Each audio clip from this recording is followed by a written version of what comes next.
Fala pessoal, tudo bem? Estamos aqui para mais um vídeo sobre administração. Nós estamos no módulo administração financeira e nós vamos para a primeira aula nossa de contabilidade, tá?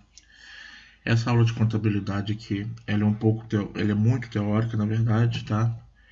Então, como diz o ditado, né? Senta que lá vem história, porque nós vamos falar da história da contabilidade, da origem, né? E isso é importante para a gente entender como que a gente chegou na contabilidade de agora, tá? Deixa eu só aumentar a tela aqui para a gente poder. Aí, beleza. Então nós vamos falar da história da contabilidade aqui, pessoal. Vamos lá. A história da contabilidade é tão antiga quanto a própria história da civilização. E vocês vão perceber que na verdade elas se misturam mesmo, tá? Por quê, pessoal? Porque desde sempre as pessoas fizeram conta, né? Desde sempre as pessoas tinham que contabilizar alguma coisa, né? Contabilidade está ligada às primeiras manifestações humanas de necessidade social, de proteção à posse e de perpetuação e interpretação dos fatos ocorridos com o objeto material que o homem sempre dispôs para alcançar os fins propostos. Ou seja, necessidade social de proteção à posse, ou seja, aquilo que é do homem, né? Aquilo que é de propriedade do homem. E a perpetuação e interpretação é você deixar aquilo para as outras pessoas, né? São as heranças, né? Como objeto material de que o homem sempre dispôs para alcançar os fins propostos. Deixando a caça, o homem voltou-se à organização da agricultura e do pastoreio. Né? Um pastoreio hoje seria o quê? A criação de gado, né, pessoal? Então o homem deixa a caça, né, e ele volta a organizar na parte da agricultura e da criação de gado. O que mais que ele fala aqui?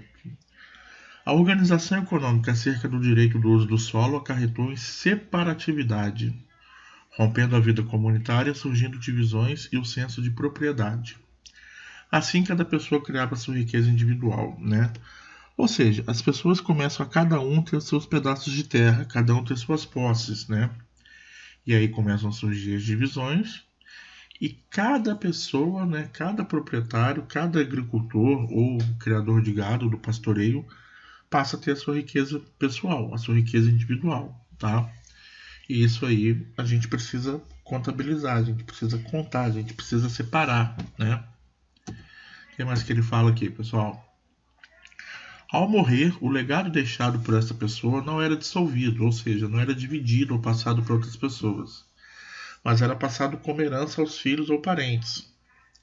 Então essa herança recebida dos pais, né, denominou-se patrimônio, que vem de pater, patris, né?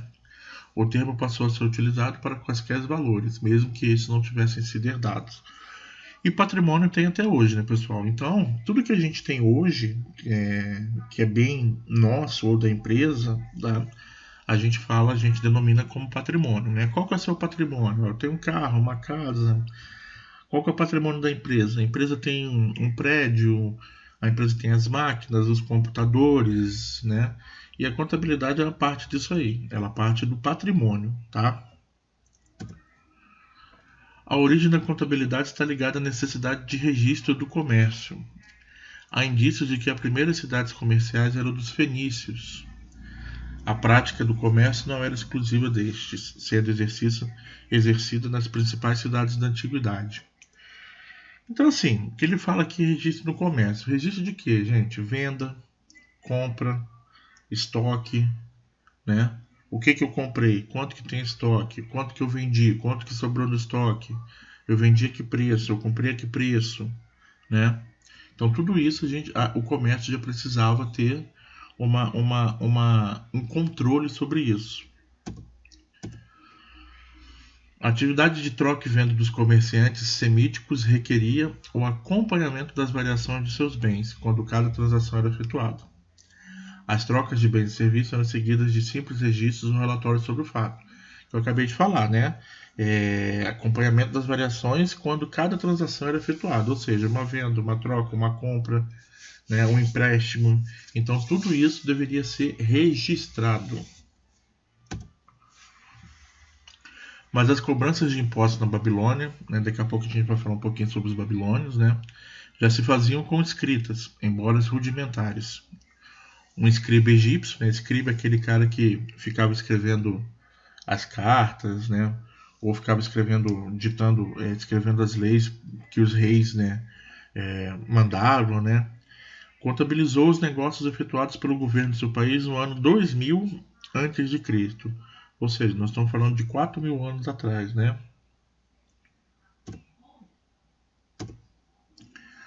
À medida que o homem começava a possuir maior quantidade de valores, preocupava-lhe saber quanto poderiam render e qual a forma mais simples de aumentar as suas posses. Ou seja, o homem começava a ter um planejamento e pensar no futuro, tá? Então, quanto mais posse ele tinha, né, ele queria saber como que ele poderia fazer para aquilo ali render mais e qual era a forma mais simples de se fazer isso. Tais informações não eram de fácil memorização quando já vinha em maior número, maior volume, né? E aí a gente requer o quê? Registro. O que ele quer dizer? Se eu tenho lá no meu pasto uma cabeça de gado, é muito fácil eu controlar quando entra mais uma, né? Eu tinha uma, entrou mais uma, eu passo a ter duas. Eu não preciso registrar isso. Agora, se eu tenho 200 cabeças de gado no meu pasto e eu compro mais 50, por exemplo, já fica mais difícil de eu controlar sem registrar isso na forma escrita, tá? Então é isso que ele está querendo dizer aqui. Foi o pensamento do futuro que levou o homem aos primeiros registros, a fim de que pudesse conhecer as suas reais possibilidades de uso, de consumo e de produção. Ou seja, quando o homem começa a registrar o que ele tem, ele passa a ter uma base e informações mais detalhadas daquilo que ele pode fazer para aumentar o seu patrimônio, né? Então a pessoa deixa de ter o achismo e passa a trabalhar com aquilo que está escrito, com aquilo que realmente é, né?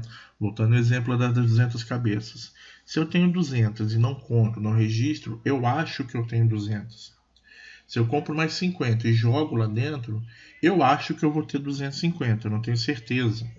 Se eu vendo 30 e eu não contabilizei quantos saíram, eu acho que eu vendi 30.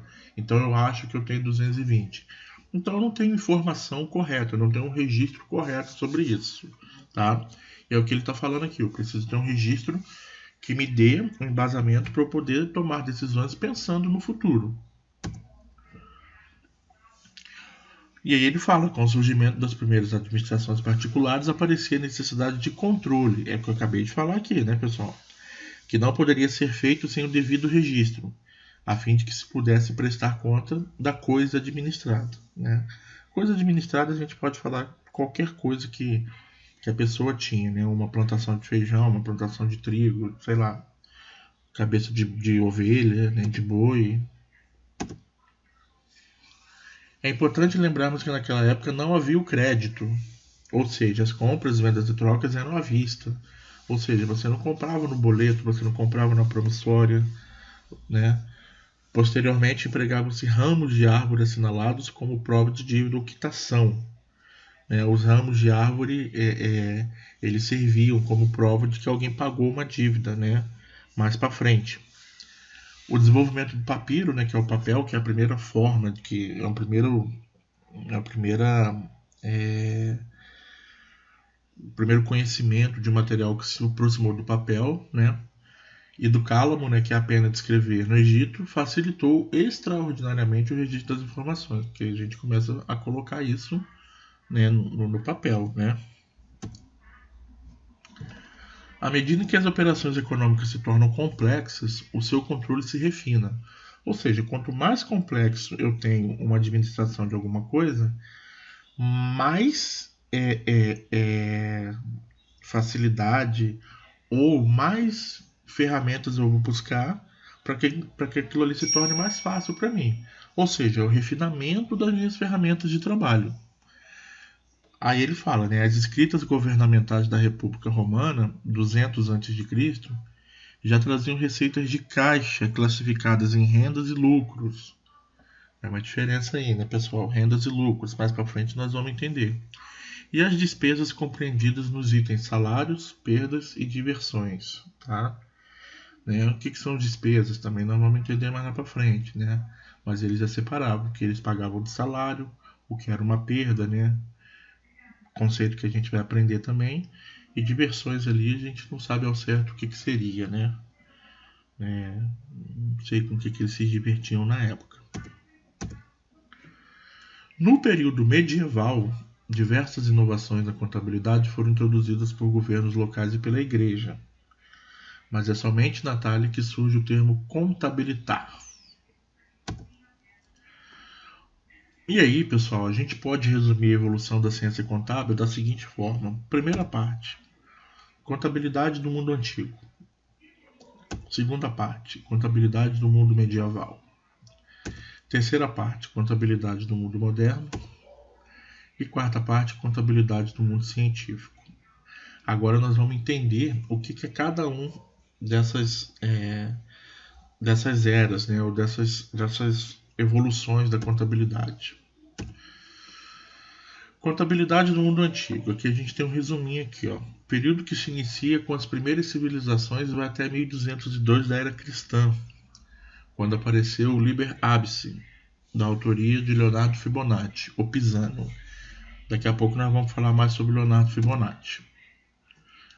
Contabilidade do mundo medieval, período que vai de 1202 da era cristã até 1494, quando apareceu o Tractus de Computus et Scripturis. Contabilidade por partidas dobradas. Depois nós vamos entender o que significa partidas dobradas também.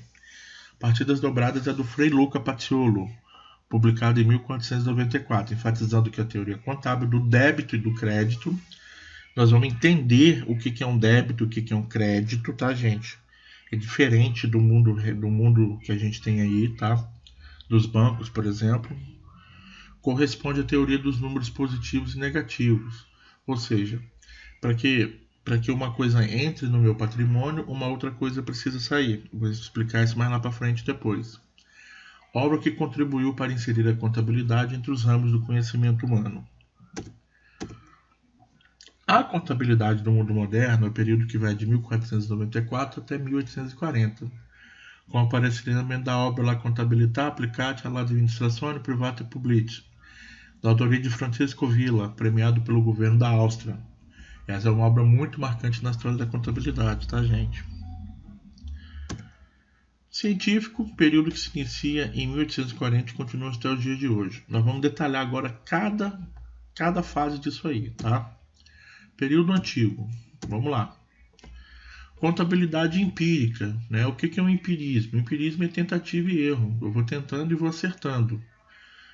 Então, contabilidade empírica praticada pelo homem antigo já tinha como objeto o patrimônio, ou seja, a riqueza das pessoas, representado pelos rebanhos e outros bens nos seus aspectos quantitativos. Então, se o cara tinha um rebanho de ovelhas, se o cara tinha uma plantação de feijão, uma plantação de algodão, tudo isso tudo isso fazia parte, né, do patrimônio daquela pessoa. Os primeiros registros processam de forma rudimentar na memória do homem. Como o homem é um ser pensante e inteligente, logo encontrou mais formas eficientes de processar os seus registros, utilizando gravações e outros métodos alternativos. Nós vamos entender como que eles fizeram isso. O inventário exerceu um importante papel. O que é o inventário, pessoal? O inventário é contagem dos bens, tá? Quando uma loja fecha, falando que está fechada para balanço, já ouviram falar isso? Loja fechada para balanço. Geralmente é no final do ano ou no início do ano, né? Ali nos primeiros dias do ano, né? Ou nos últimos dias do ano, né? Fechada para balanço, ou preciso fazer um balanço. O que a empresa está fazendo? A empresa está fazendo um inventário. Então ela está contando os bens dela, está contando aquilo que ela tem. Pois a contagem era o método adotado para o controle dos bens, que eram classificados segundo sua natureza. Rebanhos, metais, escravos. Então, quando naquela época se fazia inventário, eles iam contar a quantidade de cabeças que eles tinham nos rebanhos, o que eles tinham de metais, quantos escravos eles tinham, né? A palavra conta designa o agrupamento de itens da mesma espécie. Então, por exemplo, rebanho é uma conta. Então, eu poderia chamar de conta rebanho. Metais é uma outra conta. Então, eu poderia chamar de conta metais. Escravos, uma outra conta. Poderia chamar de conta escravos, né? Parece absurdo o negócio de escravos aí, né, pessoal? Mas infelizmente é o que era na época, né? Então a gente precisa tocar no assunto. As primeiras escritas contábeis notam do término da Era da Pedra Polida, quando o homem registrava os seus primeiros desenhos e gravações.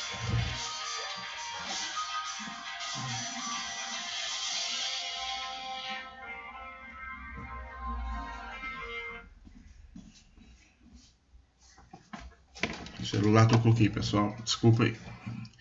Então, Pedra Polida, né, quando o homem registrava os seus primeiros desenhos e gravações.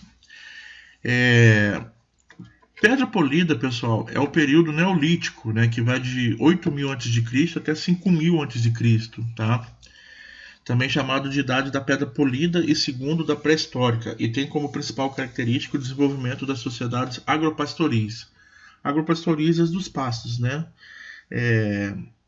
Por que ele é chamado de Pedra Polida, né? Os primeiros controles eram estabelecidos pelos templos, o que perdurou por vários séculos. Deixa eu ver se tem falando aqui, se não tiver eu vou explicar para vocês. Não. Só voltando aqui no primeiro parágrafo, né, pessoal? O período era chamado de Pedra Polida, né? Ou Neolítico. Neolítico. Só um minutinho. Ô mãe, se for pra mim eu tô gravando aula, tá?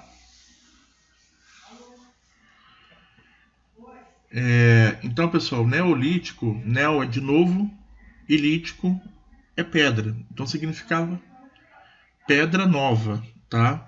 Por que pedra nova? Porque os povos daquela época, eles usavam um material, já uma pedra um pouco diferente, ou uma ferramenta, que eles poliam aquelas pedras. As pedras eram quebradas de uma forma mais... como que eu posso dizer? Com critério maior, tá? O período da pedra polida, ele sucede o período da pedra lascada, né? A pedra lascada é aqueles pedaços de pedra que são quebrados de qualquer forma, né? E o período da pedra polida não. A pedra polida, as pessoas usavam já algumas ferramentas mais adequadas para fazer o polimento na pedra, para depois escreverem nas próprias pedras, para fazerem registros ali, tá? Os sumérios e babilônios, assim como os assírios, faziam os seus registros em peças de argila, retangulares ou ovais, ficando famosas as pequenas tábuas de Uruk, que mediam aproximadamente de 2,5 a 4,5 centímetros, tendo faces ligeiramente convexas, ou seja, arcadas, né? Sumérios, pessoal, são povos naturais da Suméria do sul, né, do sul da Mesopotâmia. Mesopotâmia é a região onde hoje se encontra o Iraque e o Kuwait, tá? É uma região localizada entre os rios Tigre e Eufrates, né? Os sumérios eles são dessa região. Já os babilônios eles ocuparam o norte da região ocupada pelos sumérios, tá? Que chamava, né, a cidade lá de Babilônia, né? Babilônia é famosa pelo rei Hammurabi, que ele, né, lá nos idos de 1750 a.C., ele criou uma legislação através do princípio de Talião. Qual era o princípio dele? Olho por olho, dente por dente, braço por braço, um ditado que a gente tem até hoje, né? E os assírios na Alta Mesopotâmia. Ele criou lá no Planalto de Assur, foi criada uma cidade também com o nome de Deus Assur, tá? Então esses três povos viviam na Mesopotâmia e eles foram os povos que começaram a trabalhar primeiro com esses registros, né? Através de algumas peças de argila, de pedras, né? Eles começaram a fazer isso aí. O que mais aqui? Os registros combinavam o figurativo com o numérico, uma figura com um número. Gravava-se a cara do animal, cuja existência se queria controlar, e o número correspondente às cabeças existentes, né? Então, eu tinha uma figura ali de uma ovelha, e do lado ou embaixo eu colocava o número de cabeças de ovelha que eu tinha, tá? Embora fosse rudimentar esse registro, em sua forma, né, da maneira de se fazer, ele se assemelha muito ao que hoje se processa. O nome da conta, matrizes, né? Matrizes é de onde surgiu aquilo ali. Por exemplo, né, substituiu a figura gravada, enquanto o aspecto numérico se tornou mais qualificado, com o acréscimo do valor monetário ou quantitativo. Esta evolução permitiu que, paralelamente à aplicação, se pudesse demonstrar também a sua origem. O que ele está dizendo aqui? Ele está dizendo o seguinte, né? Que foram substituídas as figuras dos animais ou de qualquer que seja a conta com os números, foi substituído por uma matriz, né, ou alguma coisa que represente aquela conta. E além dos números quantitativos, né, que é o que? Por exemplo, vamos pegar aqui, eu tenho uma loja que vende celular, né? Então a minha matriz é celular. Então o que é um número quantitativo? Eu vou colocar lá, eu tenho 100 celulares na minha loja. Então esse é um número quantitativo. E o que mais que eu coloquei? Eu coloquei o número qualificado. O que é o número qualificado? Eu coloquei o valor daquele aparelho. Tá? Então eu tenho no estoque 100 aparelhos que me custam, por exemplo, 10 mil reais. Tá? Então o que eu tenho no estoque? Eu tenho 10 mil reais de estoque. Né? Então é isso que ele está dizendo aqui. Na cidade de Ur, na Caldeia, né, lá também naquela região lá da Mesopotâmia, onde viveu Abraão, personagem bíblico citado no livro de Gênesis, encontram-se escavações importantes, documentos contábeis, né, que é uma tabela de escrita cuneiforme, já que eu falo o que é um cuneiforme, né, uma escrita cuneiforme, onde estão registradas contas referentes à mão de obra e materiais, ou seja, custos diretos. Não se preocupe com esses termos que lá na frente nós vamos entender tudo isso.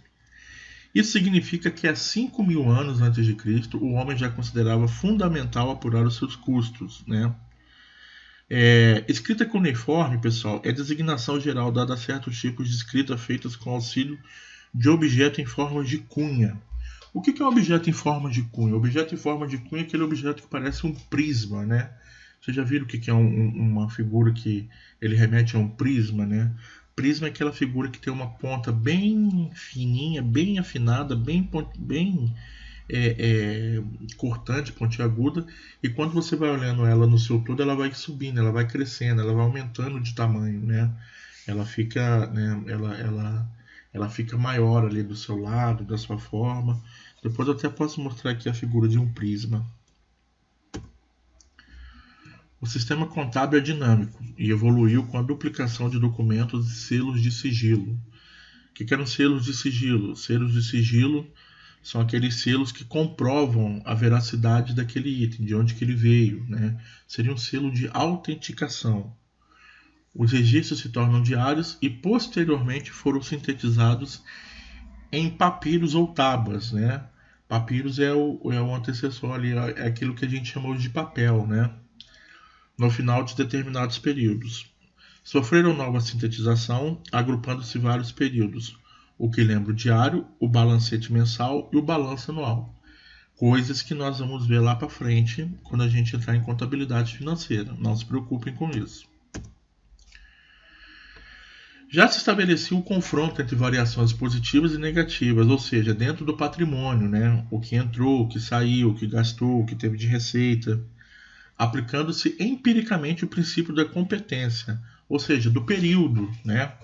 Reconhecia-se a receita, a qual era confrontada com as despesas, né? O que eu ganhei e o que eu gastei com o meu negócio. Isso fez aumentar ou diminuir o meu patrimônio, né? Dentro de um período, dentro de um regime de competência, dentro de regras que são estabelecidas ali naquela época. Os egípcios legaram um riquíssimo acervo aos historiadores da contabilidade, e seus registros remontam a 6.000 anos antes de Cristo, é o que a gente está falando aqui, né?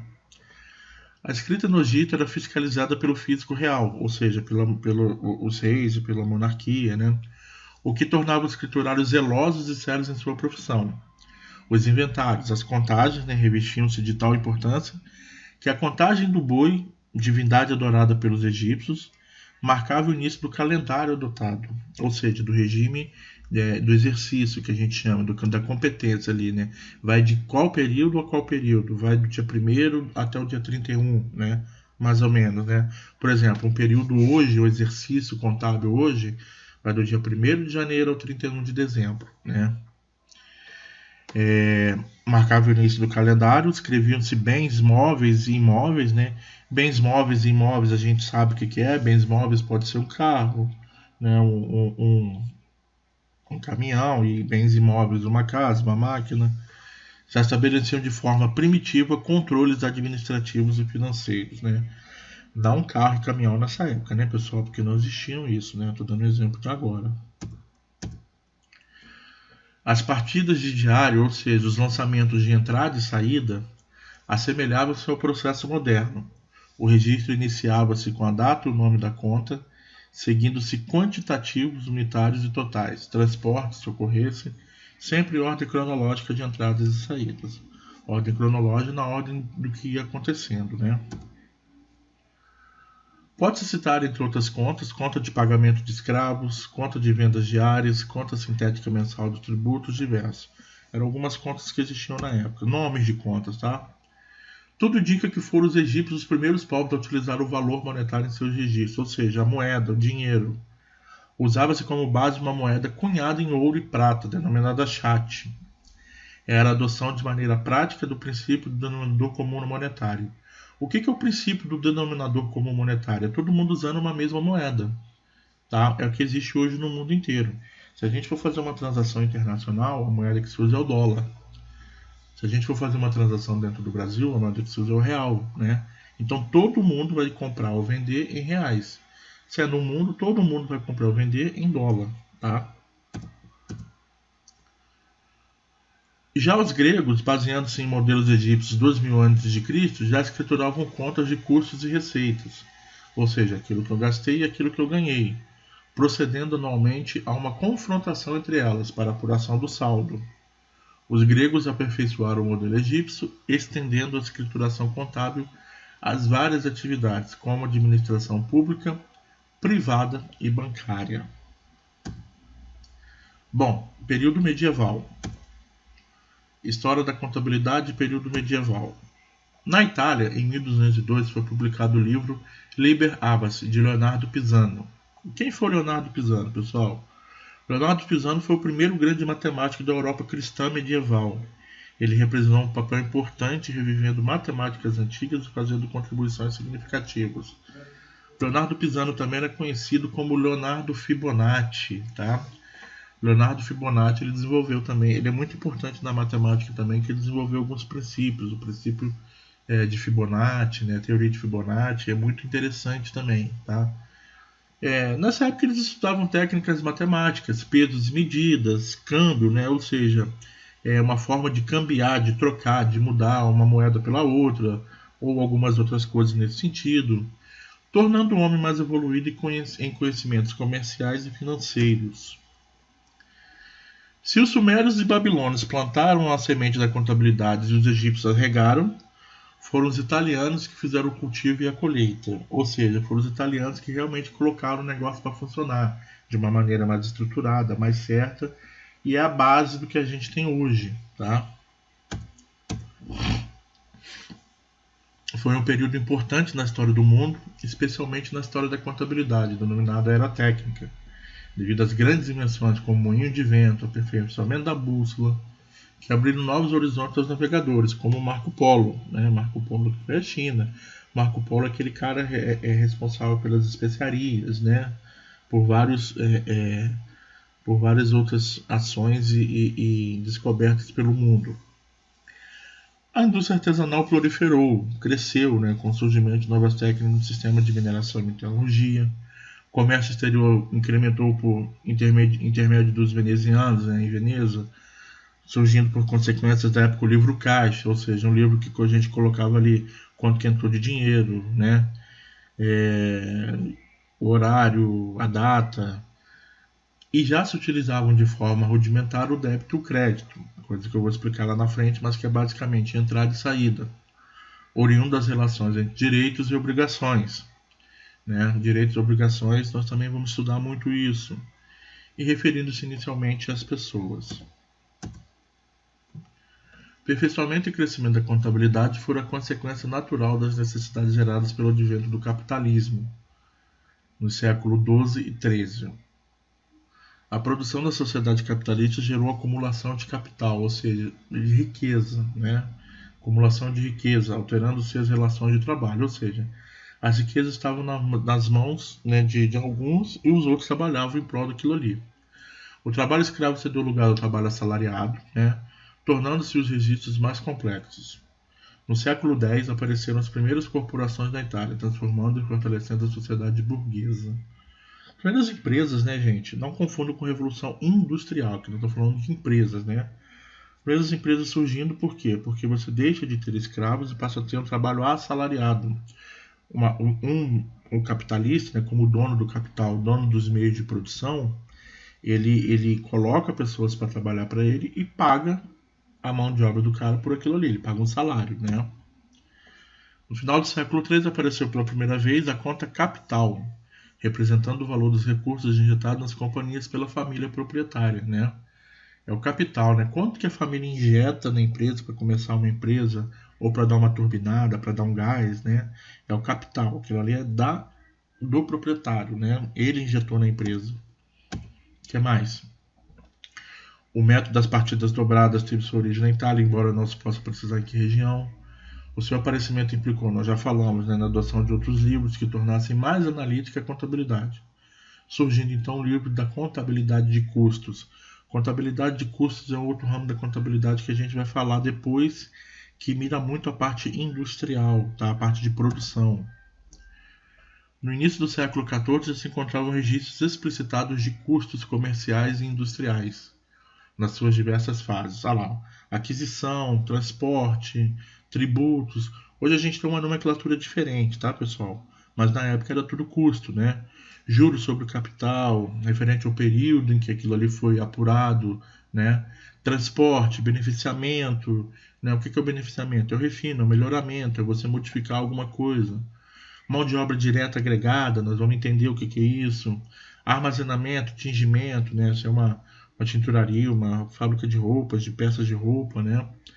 O que representava uma apropriação, ou seja, uma alocação, uma colocação direta, bastante analítica para a época. A escrita já se fazia nos moldes de hoje, considerando em separado gastos com matérias-primas, mão de obra direta a ser agregada e custos indiretos de fabricação. Os custos eram contabilizados por fases separadamente, até que fossem transferidos ao exercício industrial. Pessoal, o que eu reforço aqui é para vocês não se preocuparem com os termos, né? Olha lá, ele está falando aqui, por exemplo, de. Deixa eu ver um termo aqui. Apropriação, né? Ou ele falou de. Deixa eu ver um outro ponto aqui que é interessante. Agregada, né? Mão de obra direta. Deixa eu ver aqui um outro ponto aqui.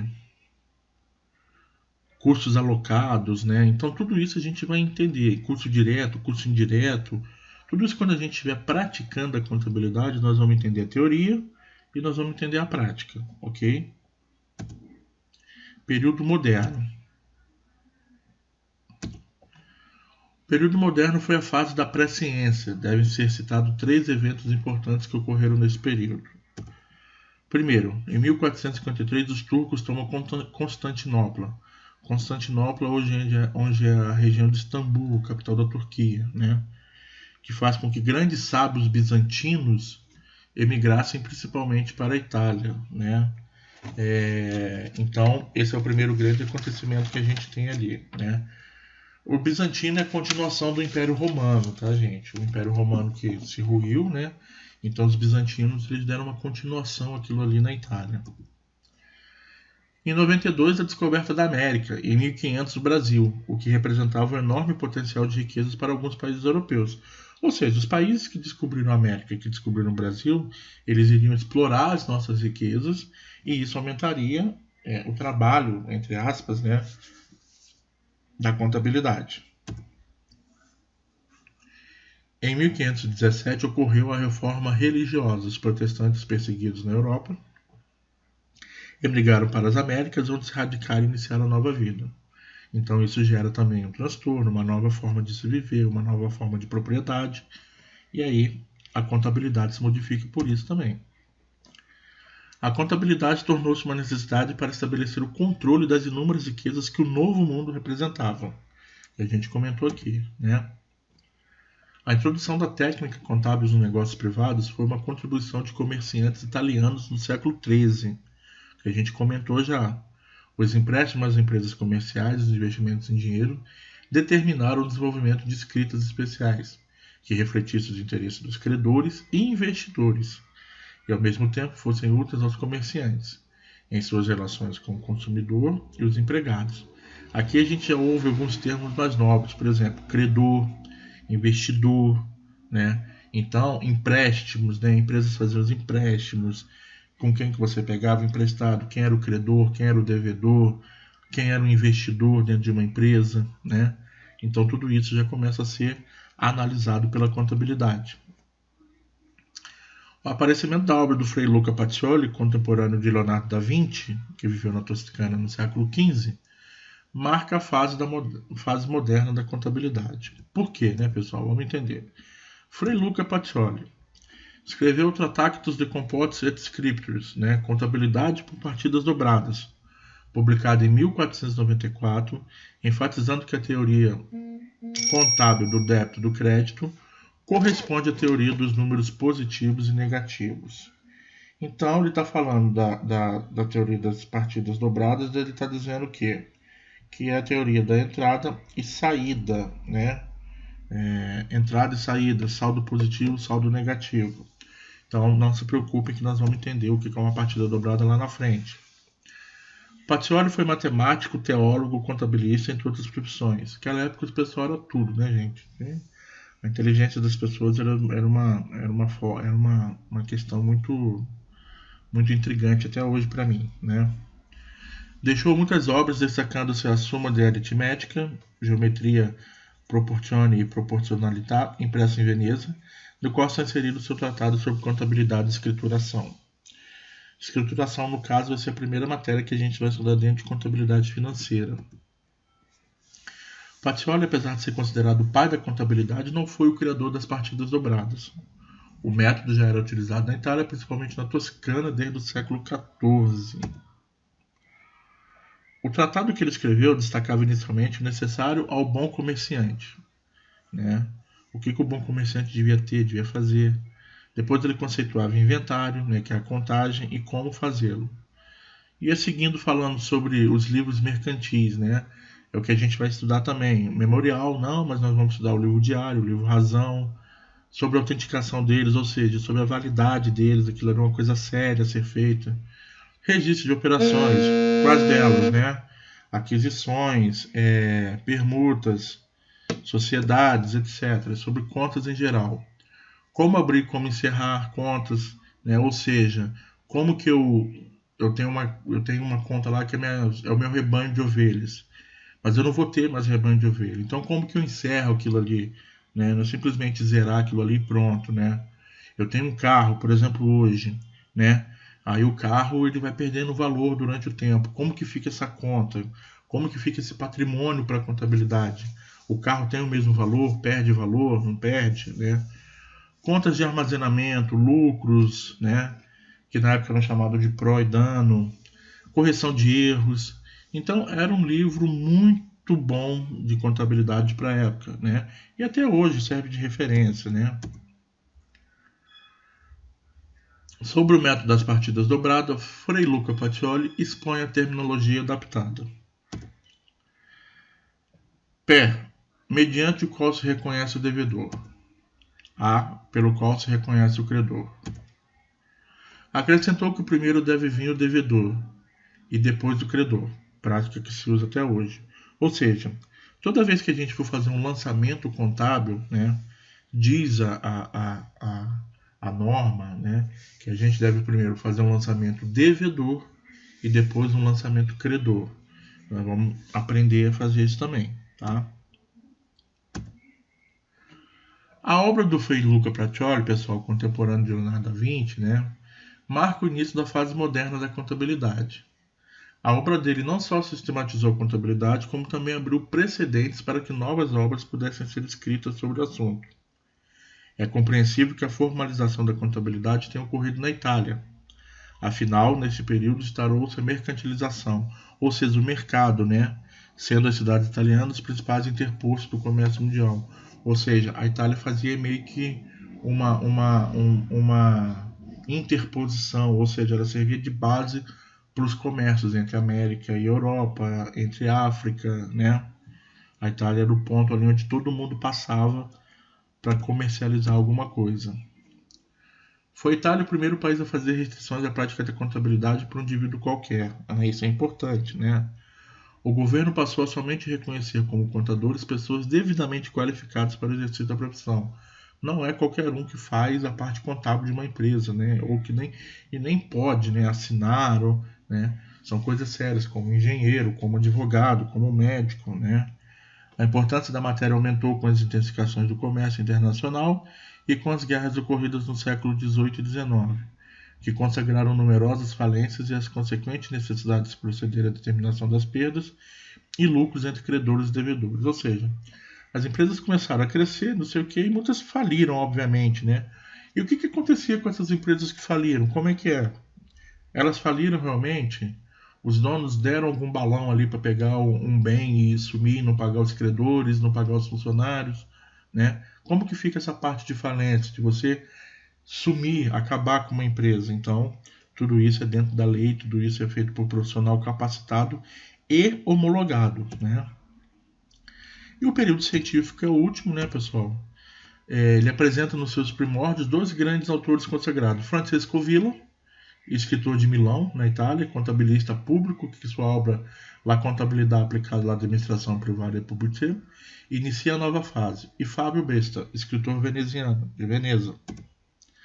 Os estudos envolvendo a contabilidade fizeram surgir três escolas do pensamento contábil. A primeira, chefiada por Francisco Villa, foi a Escola Lombarda, a segunda, a Escola Toscana, chefiada por Giuseppe Treboni, e a terceira, a Escola Veneziana, por Fábio Besta. Embora o século XVII tivesse sido o berço da era científica e Pascal, né?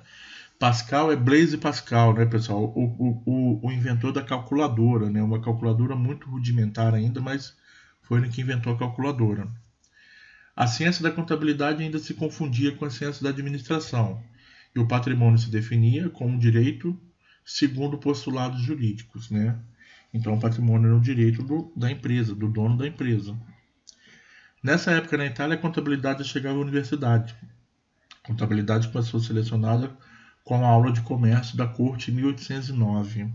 Olha como é que essas matérias são antigas, né, pessoal? Contabilidade, direito, medicina, né? A administração, por exemplo, que a gente estuda, ela veio só no século XX, né? No Brasil, por exemplo, a administração ela começou, ela foi interrompida, ela só voltou a entrar dentro da sala de aula na década de 60, 1960, por ali, para vocês terem uma ideia. Né? Aí já vai mais de 150 anos de diferença entre, né? Olha para vocês verem como que é complicado hoje em dia a questão da administração por causa disso.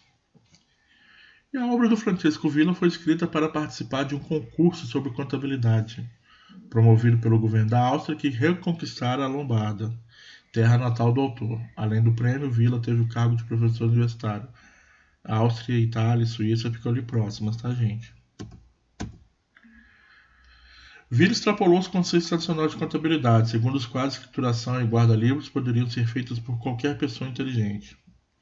Para ele, a contabilidade implicava conhecer a natureza, os detalhes, as normas, as leis e as práticas que regem a matéria administrada, ou seja, o patrimônio. Era o pensamento patrimonialista, né? Foi o início da fase científica da contabilidade. Fábio Besta, que era um seguidor de Villa, superou o mestre em seus ensinamentos, demonstrou o elemento fundamental da conta, o valor, e chegou muito perto de definir patrimônio como objeto da contabilidade. Patrimônio também nós vamos entender o que é direitinho quando a gente estiver trabalhando com isso, tá, pessoal? Mas foi Vincenzo Mazzi, seguidor de Besta, que pela primeira vez em 23, já no século XX, definiu o patrimônio como objeto da contabilidade. Patrimônio é tudo aquilo que é da pessoa, né? O enquadramento da contabilidade como elemento fundamental da equação aziendalista, eu já volto a falar sobre essa palavra, teve sobretudo o mérito incontestável de chamar a atenção para o fato de que a contabilidade é muito mais do que mero registro. É um instrumento básico de gestão. Equação aziendalista, pessoal, significa o seguinte: azienda vem do latim facenda, tá? Que pode significar coisas que devem ser feitas, tá? E fazenda, né, azienda, né, no ramo empresarial, ela pode significar patrimônio à disposição, tá? O patrimônio que está à disposição da empresa, tá? Então, equação aziendalista é isso.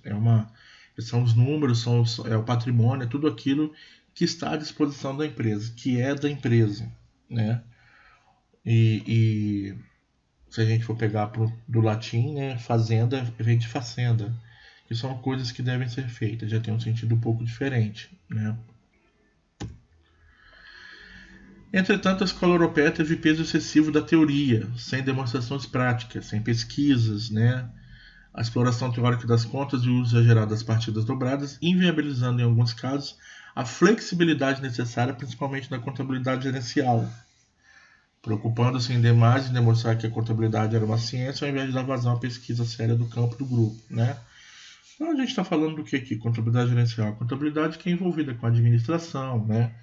Que a gente olha a contabilidade, que são números, né?